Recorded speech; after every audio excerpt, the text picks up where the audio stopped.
The snow fell hard from the sky, cold and silent like a blanket of ice. The wind screamed across the canyon, covering every sound and every path. Jack, a lone cowboy, rode slowly through the storm on his tired horse. He had been searching for lost cattle. But now, even the tracks were gone. The snow was too deep, the sky too dark, and the world felt like a frozen ghost town. Ow. Jack pulled his coat tighter and leaned forward, whispering to his horse.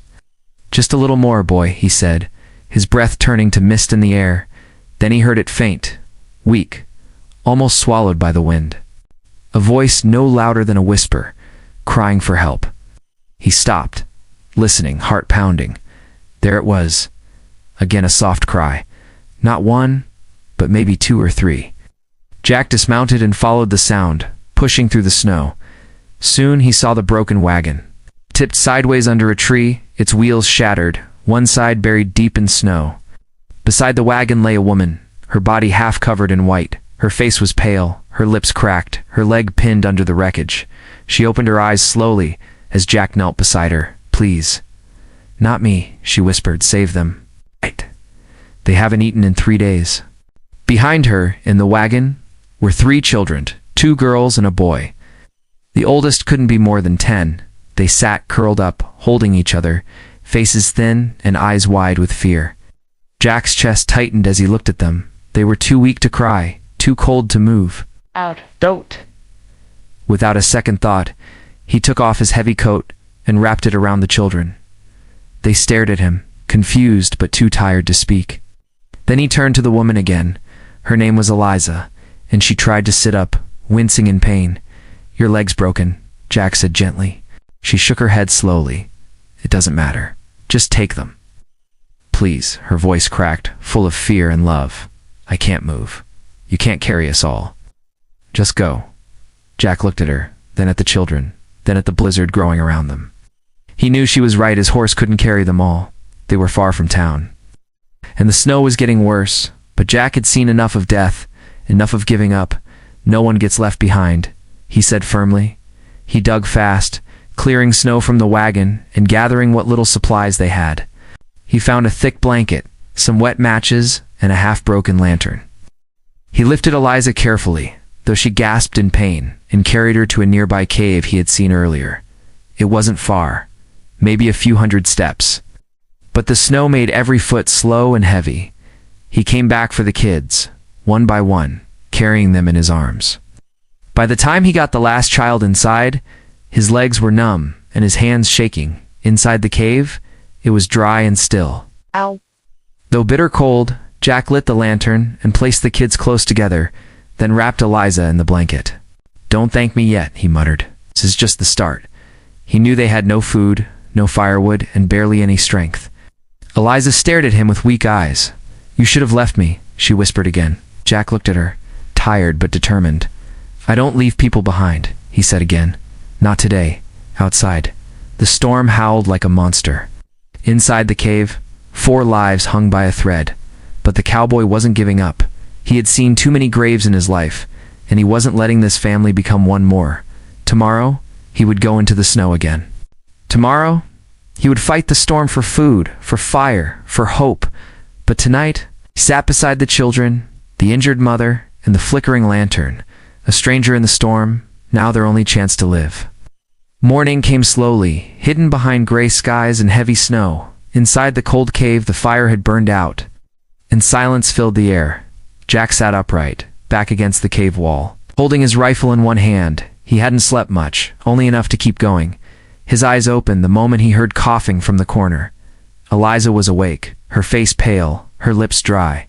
She looked around slowly, as if not sure she was still alive. Then she saw the children beside her, sleeping close to each other. She smiled weakly, her eyes filling with tears. "They're safe," she whispered almost to herself.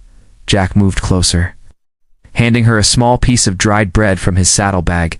It was all he had left. But he gave it to her without pause. She shook her head. "No, give it to them. They ate," Jack said softly. "Now it's your turn." She looked at him for a long second, then finally took a bite. The cave was dark and damp, but it was better than dying in the snow.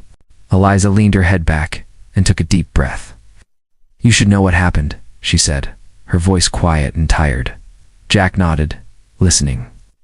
As the wind howled softly outside, my husband died last year, she began. Soldier, she added, killed in the war.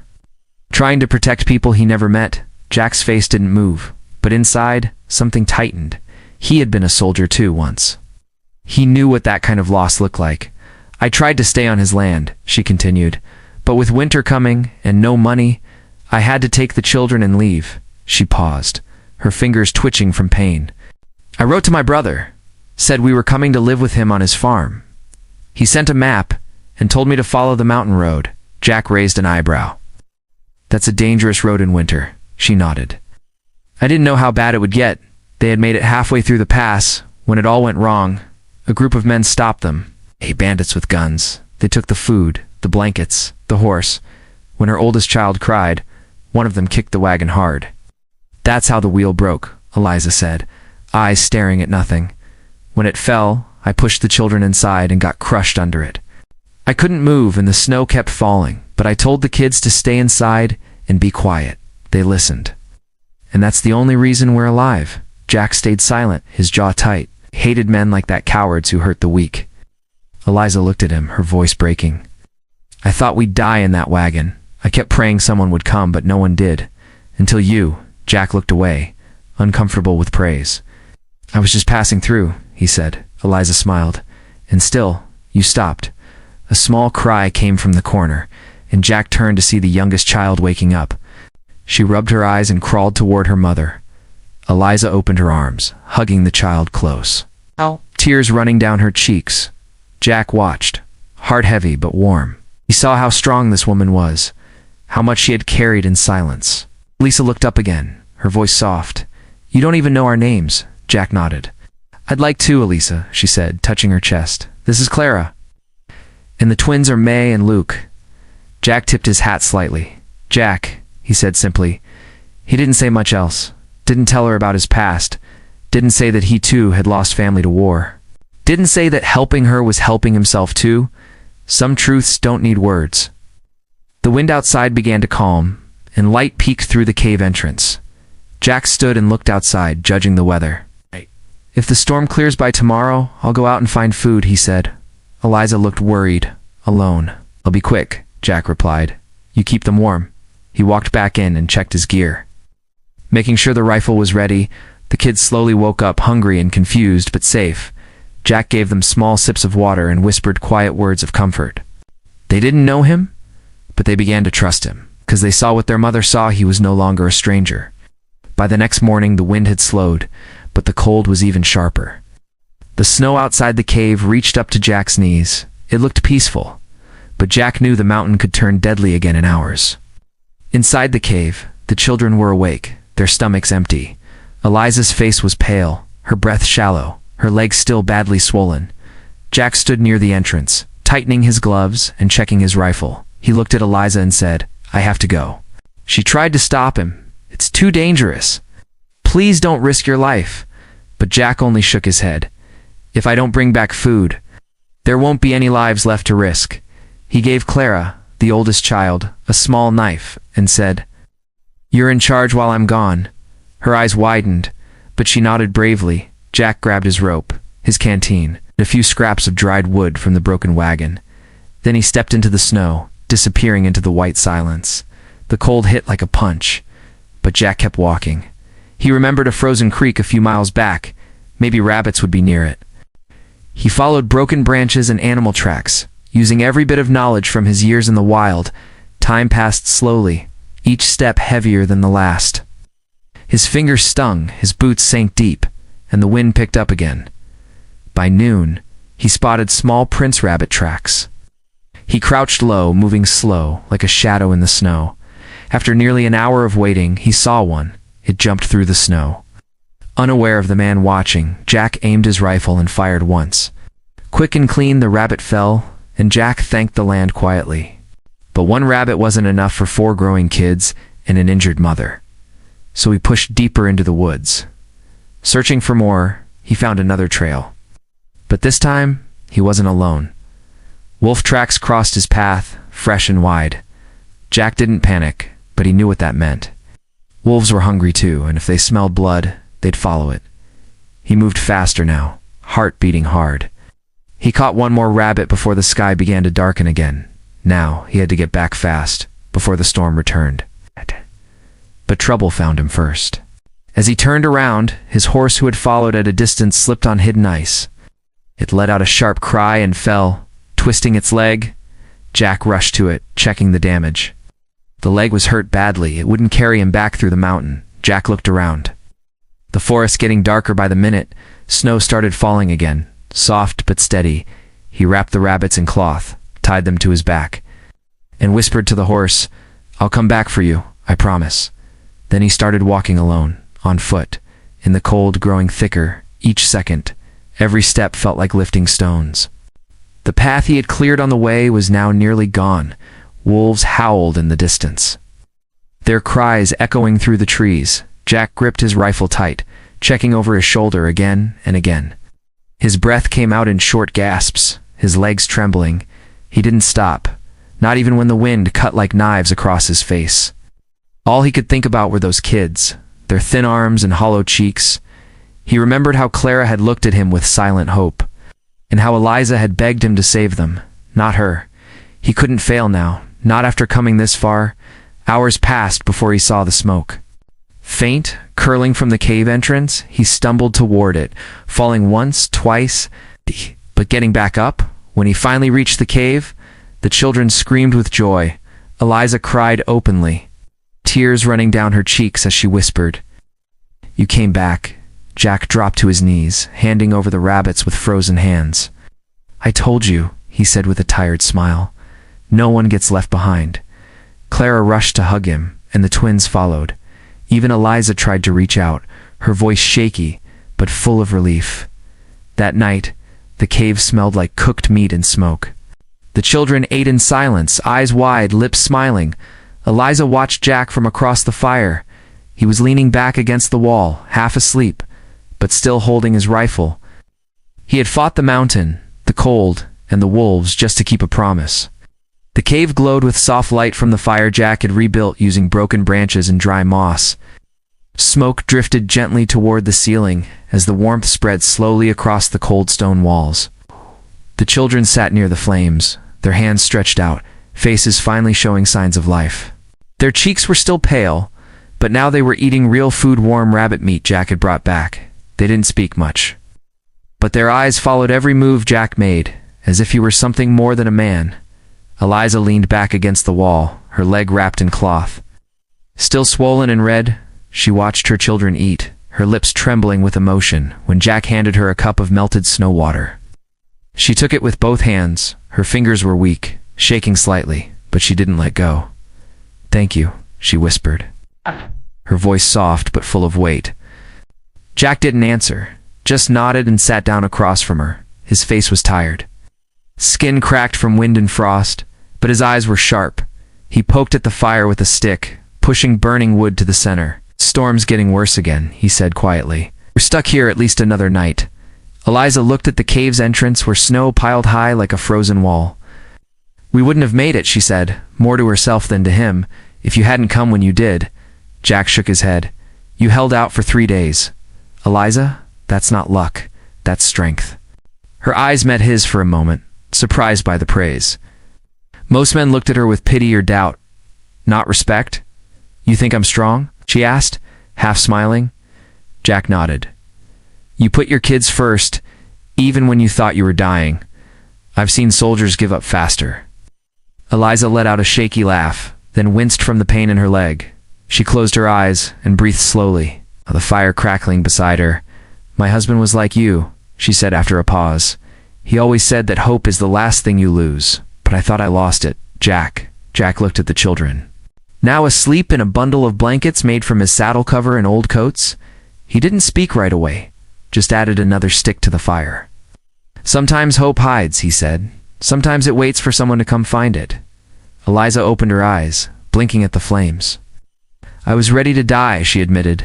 "I thought if they survived it would be enough. You would have carried them without me, wouldn't you?" Jack hesitated, then answered honestly, "Yes, that's what it took, but I'm glad I didn't have to." Snow began falling harder outside. the sound like soft pebbles hitting stone. But inside, the warmth of the fire, the smell of cooked food, and the sound of breathing children made the cave feel alive. Eliza looked toward the entrance, her eyes distant. "Do you have a family, Jack?" He didn't answer for a long time. "Used to," he said finally, voice low. "Wife died years ago, fever took her, we had a son. But he didn't make it through the winter." Eliza lowered her gaze, pain in her expression. "I'm sorry," she said gently. Jack gave a small nod, but his eyes stayed fixed on the fire. "That's why I came back for you," he said, barely above a whisper. "I remember what it's like to lose everything, and I swore if I ever had the chance to stop that from happening to someone else, I would." Tears welled in Eliza's eyes, but she held them back. She looked at Jack not as a stranger anymore, but as someone who carried pain like hers to people broken by life. Now sitting together in the middle of a frozen mountain. But in that cave, something had changed. They were no longer alone. Jack leaned back, pulling his coat tighter. He checked the rifle beside him, always alert, always ready, but for now the danger was outside, not inside. Eliza closed her eyes, her voice soft. "Thank you for not leaving us." The fire crackled gently, filling the cave with warmth and shadows outside. The storm raged like a beast in the dark, but inside, hope had returned. Not loud, not bright, but steady, like fire, small and quiet, but enough to survive the night. The storm finally passed by morning, leaving behind a deep, frozen silence. The world outside the cave sparkled white, untouched and dangerous. Jack stood at the entrance, squinting at the rising sun through the snow-glazed trees. The sky was clear now, but the wind still bit through his clothes like sharp teeth. Behind him, Eliza stirred awake, her voice weak but hopeful. "Is it over?" she asked. Jack nodded. "The worst of it, but we've still got a long way to go." He packed, quickly wrapping the remaining meat in cloth, tying rope to his gear. The children helped as best they could, quietly following his instructions. He used thick branches and rope to build a stretcher for Eliza. It was rough but strong enough to drag across the snow. She argued at first, saying he should leave her again. But he silenced her with one look. "We're going together," Jack said firmly. "No more talk of leaving anyone behind." With that, they began the slow journey down the mountain. Jack pulled the stretcher while the kids followed close behind, holding hands. The snow made it hard to walk, and the cold crept through their boots. But step by step, they moved forward. They followed an old hunting trail Jack remembered from years ago. It curved along a cliff's edge, narrow and slick with frozen mud. Below, sharp rocks waited like knives at the bottom of a long fall. Jack stopped at the edge and looked back.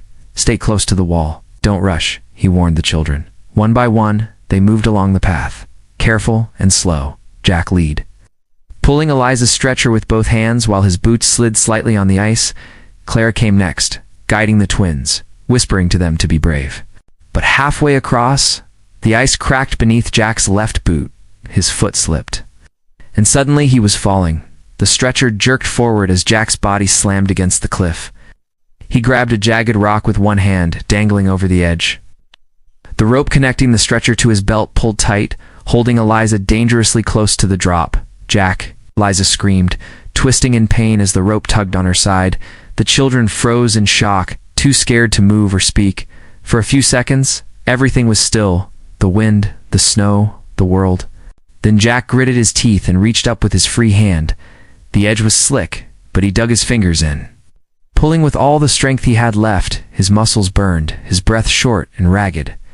With one final groan, he heaved himself up onto the trail. He collapsed for a moment, face in the snow, then quickly turned to Eliza. She was trembling, eyes wide, but alive. "You okay?" he asked, breathing hard. She nodded slowly, tears in her eyes. "You could have died." Jack gave a small smile, but I didn't. Clara rushed over, grabbing his arm. "You scared me," she whispered. Jack ruffled her hair gently. "That means your heart works fine," he said. She gave a small laugh, wiping her eyes, then helped her younger siblings cross the trail safely. Once everyone was across, Jack sat down for a moment.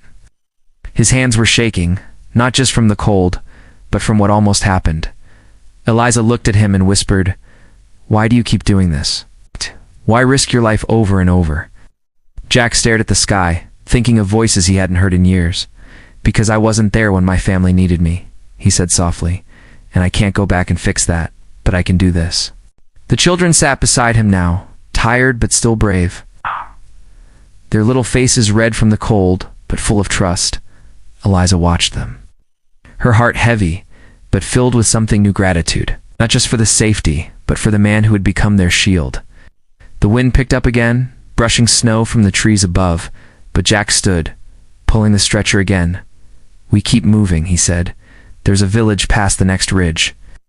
Eliza didn't argue this time. She just looked up at him and whispered, "I believe you now." They walked on, each step slower, heavier, but stronger than the last. Danger had come close today, closer than ever before, but they were still together, still alive, and hope, once weak and forgotten, now walked beside them. The sky darkened again as they reached the last ridge. Beyond the trees, a wide frozen river stretched across the land like a sheet of cracked glass. The village lay on the other side, its rooftops barely visible through the distant mist. Jack stopped at the edge of the trees and stared at the river. Eliza looked too, her eyes filled with both hope and fear. "Is it safe?" she asked softly. Jack didn't answer right away. He took a deep breath, then stepped forward and tapped the ice with the butt of his rifle. It held, but a deep creak echoed through the air like a warning. "It'll hold," he said, more to himself than to her, "but we'll need to move slow." Clara gripped his sleeve, her small hands trembling. "Will we fall through?" she asked. Jack looked at her, then at the twins, then back at Eliza on the stretcher. "No," he said firmly. "Not if we stay calm." He tied a rope around each of them, Eliza, the children, and finally himself. The wind picked up as they stepped onto the frozen river. The surface looked solid, but every step groaned under their weight. Jack went first, pulling Eliza across with slow, steady movements. The children followed behind, wide-eyed but silent. Every sound echoed every shift. Every creak of the ice beneath their boots. Halfway across, the worst happened. The ice beneath little Luke cracked. A sharp snap like lightning. In a blink, the boy dropped straight down, water swallowing him with a splash. Clara screamed, and Eliza cried out in terror. Jack didn't think. He threw himself to the ground, reaching for the rope tied to Luke's waist. The boy struggled beneath the surface, his hands reaching up through the hole. Jack pulled hard, his body flat on the ice. The river tried to keep the boy, but Jack wouldn't let go. With one final tug, he dragged Luke back onto the ice, soaked and gasping for air. Jack tore off his own coat and wrapped it around the boy, rubbing his back quickly. "Breathe, son," Jack said. His voice shaking, Luke coughed, water spilling from his mouth. But he was alive. Clara ran to his side, holding her brother tightly. Eliza sobbed, unable to move but whispering his name again and again. Jack looked at the broken ice, then at the far shore still 100 yards away. "We have to keep moving," he said. "We stop now. He freezes." The twins were crying, but they nodded. Jack carried Luke in his arms and pulled the stretcher with one hand. Every muscle in his body screamed, but he didn't stop. The ice moaned louder now, angry and fragile. More cracks spread like spiderwebs under their feet. Jack moved faster, carefully placing each foot, his breath coming out in sharp gasps. Eliza tried to lift her head to watch, but she was too weak. The fire in her heart was the only thing that hadn't frozen. Finally, after what felt like a lifetime, Jack stepped onto solid ground. The others followed. Falling to their knees in the snow, Jack didn't stop. He dropped to his knees and started rubbing Luke's limbs. The boy was shivering badly, lips turning blue. Jack wrapped him in blankets, pressing his body close to warm him. Minutes passed. Then Luke let out a tiny whisper. "I'm cold," he said. Jack smiled. "That means you're still here." Clara helped wrap him tighter, tears on her cheeks freezing in the wind. Eliza closed her eyes, whispering, "Thank you," again and again, from the hill above. Jack spotted smoke-thin trails rising from chimneys. "We're close," he said. "Real close." He picked up Luke, grabbed the rope tied to Eliza's stretcher, and started walking again. Each step hurt more than the last, but he didn't slow down, not when safety was so near. The children followed behind him without a word. They were tired, broken, cold, but they were still moving. That was all that mattered. Jack didn't know what waited in the village, but he knew one thing: he would get them there, no matter what it cost him, behind them. The river groaned once more and cracked in the place they had just crossed. The path had vanished, but they had made it just barely. Hope had nearly drowned today, but Jack pulled it back out with his own hands, and now, only one journey remained, the final steps to warmth. Safety, and maybe even healing. Jack's boots dragged through the snow as he reached the edge of the village. He was soaked, frozen, and near collapse. Luke lay limp in his arms, wrapped in layers of cloth and Jack's coat. Behind him, Clara carried the twins, guiding their shaky steps. Eliza was tied to the stretcher. Barely conscious, her lips moving in silent prayer, as they stepped onto the first muddy road. A farmer saw them from a distance. He dropped his shovel and ran, shouting toward the nearby homes. "Help! Someone's out there! He's got kids!" Doors swung open. Villagers rushed into the street, blankets, hands, arms. So many arms reached out, surrounding them like a wave. Jack didn't say a word. He just handed Luke into someone's arms before falling to his knees. His body couldn't go on any longer. The villagers acted fast, lifting Eliza from the stretcher. Picking up the crying children, one woman covered Clara in a shawl and held her close. "You're safe now, baby. You're safe," she whispered again and again. Doctors were called, a carriage brought from the church. They took the family to the village clinic while Jack was carried to the inn.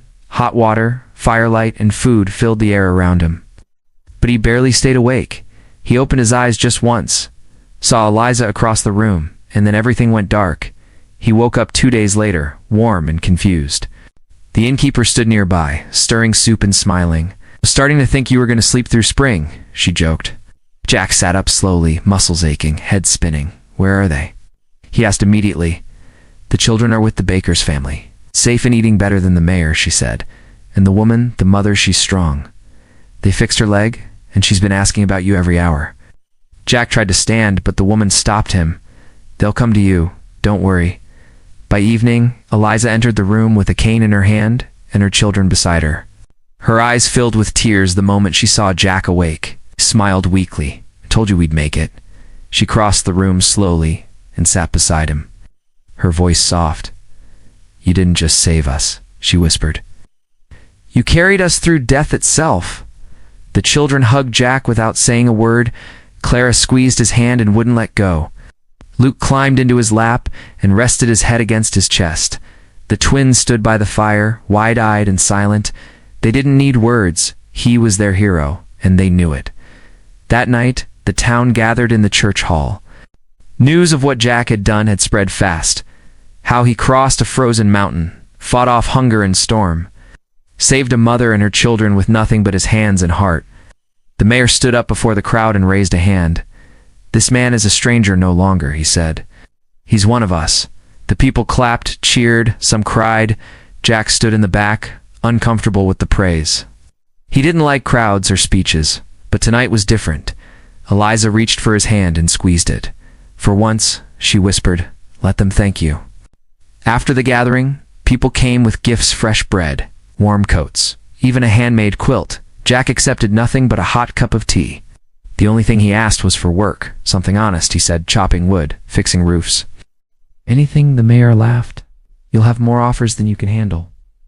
Eliza and the children were given a small cottage near the edge of town. The villagers helped repair it, brought furniture, even built a ramp for Eliza's leg. Jack fixed the broken door, patched the windows, and chopped wood every morning. He never moved in, but he came every day. And when he wasn't there, the kids looked out the window waiting for him. Jack's horse, injured and left in the woods, was later found and brought back by hunters. They healed it just like they healed Jack in his heart. He named it Hope, and from then on, the horse never left his side again. The town remembered Jack not because he asked to be remembered, but because he did something no one else would. He gave up everything: comfort, safety, even his strength, to protect strangers. And in doing so, he became more than just a cowboy. He became part of a story the town would never forget. Weeks passed, then months, but the memory of the mountain never faded. Eliza's leg healed slowly, and the children began laughing again. They played in the snow near the small cottage, their voices full of joy instead of fear. Villagers passed by often, bringing soup, clothes, or just kind smiles. But none of it would have been possible if not for the man who never asked for anything in return.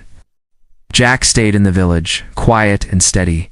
He worked during the day chopping wood, fixing fences, hauling grain, At night, he sat on the porch of the inn, staring up at the stars. He rarely spoke of what happened, but everyone knew the truth. One morning, Eliza sat by the window with pen and paper in her hand. Her fingers trembled, not from cold, but from something deeper: gratitude, sorrow, and the need to share what she could no longer keep inside. She began to write not a diary, not a note, but a letter to the world, a story that had to be told. She wrote of the storm, the hunger, the wagon crash. She wrote of how her children nearly died in her arms, of how she had whispered to a stranger, "Leave me behind," and how that stranger refused. She wrote every detail: the cold nights, the frozen river, the narrow cliffs. She told the world how a man with no reason to care gave everything he had, how he nearly drowned, pulling her boy from the ice, how he carried her on a stretcher made from branches, how he lit a fire in a cave, not just to warm their bodies, but to save their souls. She ended the letter with one final line: "Kindness can survive in the coldest places, then there is still hope for us all." Eliza mailed the letter to a newspaper in the nearest city. She didn't expect much, maybe a kind reply, maybe nothing at all. But 2 weeks later, her story appeared on the front page. Then it was printed again in another paper, and another soon. The entire country had read the words of the widow saved by the cowboy. Porters came, asking questions, taking pictures of the cottage. Jack tried to avoid them, but they always found him. One asked, "Why did you do it?" Jack just looked at the horizon and said, "Because it was the right thing to do, that was all, and that was enough." The town changed after that, not in size, but in heart. People helped one another more, waved at strangers more. They planted flowers outside the school and built a small monument by the frozen river. It was a stone, simple and quiet, carved with 5 words: "No one gets left behind." Years passed, and the children grew. Clara became a teacher, inspired by the man who showed her what courage looked like. Luke became a blacksmith, strong and kind. The twins opened a bakery, and every loaf had Jack's brand burned into the crust. A symbol of warmth that came from fire and heart, Eliza wrote 2 more letters, both published, both loved by thousands. People wrote back telling her how the story had changed them. Some said they helped a neighbor, others said they forgave someone after years of silence, all because of one cowboy, one storm. And one promise not to leave anyone behind. Jack never bragged, never asked for recognition. But everyone knew he had saved more than just one family. He had reminded the world that bravery didn't need a uniform, that love could be shown through actions, not just words, and that sometimes the quietest people leave the loudest echoes. When Eliza passed years later, the entire town came to say goodbye. Clara read her mother's letter one last time at the service. And Jack, older now, stood in the back, his hat held to his chest. Tears rolled down his face. But he didn't hide them, because love, like courage, doesn't need to hide. The sun rose gently over the village that morning, and somewhere on the wind, a whisper remained soft, but forever true. "Leave me behind," she had once said, but he didn't, and because of that, the world remembered.